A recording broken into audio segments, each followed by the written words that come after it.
నమస్తే, welcome to reflection news. నేను Sharma.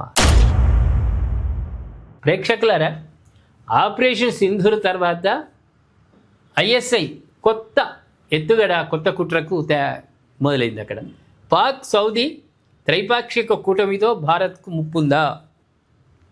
Operation Sindoor ఎంత బ్రహ్మాండంగా చేసినాం మనం.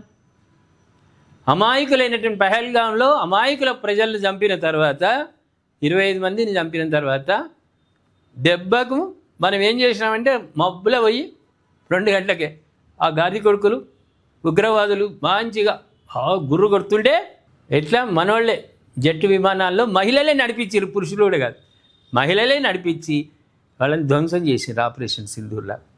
ఆ తర్వాత దానికి కొంచెం కొనసాగింపుగా యుద్ధం అయింది. అక్కడ ఉన్న ఎయిర్పోర్ట్లు మొత్తం ధ్వంసం చేసినాయి. ఇప్పుడు వాడు సిమెంటు దొరికితే ఇటుక దొరుకుతలేదు, ఇటుక దొరికితే సిమెంట్ దొరుకుతలేదు, ఇంకా నడుపుతున్నది.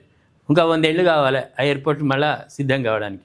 అయితే మరి ఇంత బాగా మనం ఉగ్రవాదులను సంహరించడమే, చంపి బొందబెట్టినమే, ఇవన్నీ చూసినాక వానికి ఏమనిపించిందట పాకిస్తాన్ వానికి, ఇక పెద్దగా ఐమాక్స్ థియేటర్ లాగా కట్టి దాంట్లో ఉగ్రవాదులను ఉంచొద్దు, చిన్న చిన్న గుడిసెలలో పెడితే భద్రత ఉంటుంది. అరే గుడిసెల కాదురా, నువ్వు మసీదులో వండబెట్టినా సరే, నువ్వు ఉగ్రవాదులను మసీదులో వండబెట్టినా సరే, ఏ మసీదులో ఎంతమంది ఉగ్రవాదులు ఉన్నారో మాకు తెలుస్తుంది.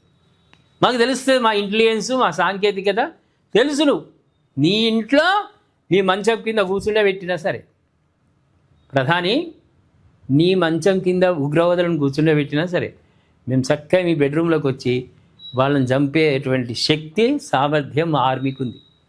అయితే ఇవన్నీ చూసి వాడు భయపడ్డాడు. భయపడి ఏం చేస్తున్నాడంటే కొన్ని దేశాలను కలుపుకొని మన మీద మనకు వ్యతిరేకంగా ప్రయత్నం చేయాలి అని కుట్ర పన్నుతున్నాడు పాకిస్తాన్. వాడిని ఏం పనిచేయదు ప్రేక్షకులారా, వాడిని ఉట్టిదే.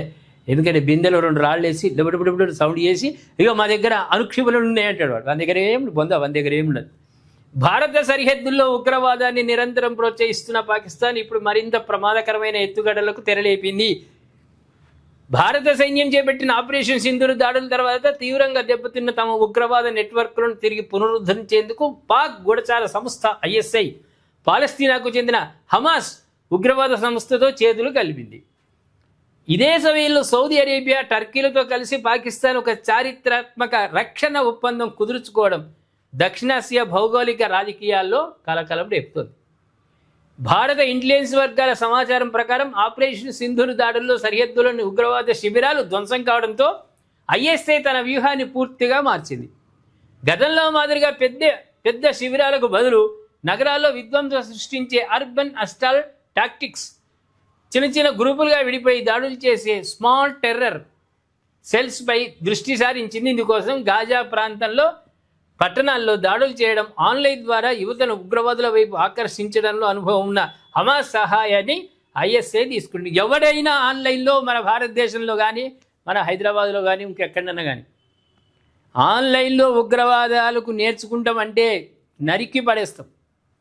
పోలీసు వాళ్ళకి తెలియకముందే ఇంటి పక్కోడికి తెలిస్తే వీడు ఉగ్రవాదులతో సంబంధాలు ఉన్నాయంటే నరికి పడేస్తాం. ఆ తర్వాత సంగతి చూసుకుందాం. ఎవడు కూడా ఈ దేశంలో పుట్టినాడు ఎవడు కూడా ఉగ్రవాదుల వైపు, పాకిస్తాన్ వైపు ఎవడు తొంగి చూడొద్దు. తొంగి చూస్తే ఒకటే ఆపరేషన్ సింధూరే మేము బ్రహ్మాండంగా చీకట్లే చేసినాం.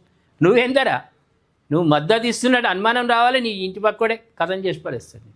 ఇంకొకటి, మన భారతదేశం యొక్క గొప్పతనము, వాళ్ళు నమాజ్ చేసుకుంటున్నారు. ఆర్మీ వాళ్ళు ఆపరేషన్ సింధూర్ రోజు నమాజ్ చేస్తుంటే మనోళ్ళు ఆగిరు.